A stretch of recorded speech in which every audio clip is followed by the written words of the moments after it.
me oleme? Kuradisaarel olen. Nii, kui sa tuled Merikat püüdma, mis sul võiks landikarbis olla? Floro, kraadiklaas. See ei ole nüüd siis kaaskannataja kraadimiseks, kui tal nägu on punane pärast 5 kilomeetrit mööda kallast kõndimist, vaid veetemperatuuri jaoks. Merikas tahab suhteliselt külva vett. Hea, kui on laine ka, siuke väike, siis mõõdulint. Võimalikult pikk, no ikka tahame rekordeid saada. See ei ole veel kõik. Ja hetkel võimalikult palju punaseid lante erinevaid, sest kõik teavad, et praegu töötab punane. Mul on kõik on suhteliselt vestini omad ja suhteliselt punased täna, nii et vaatame. Arnol on mõni sinine ka, ma arvan.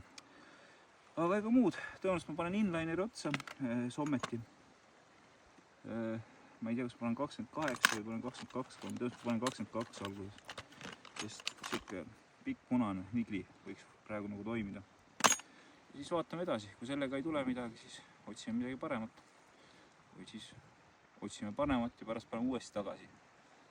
Et, usk on punasesse praegu, nii et tuleb püüda nende asjadega, millest sa usud.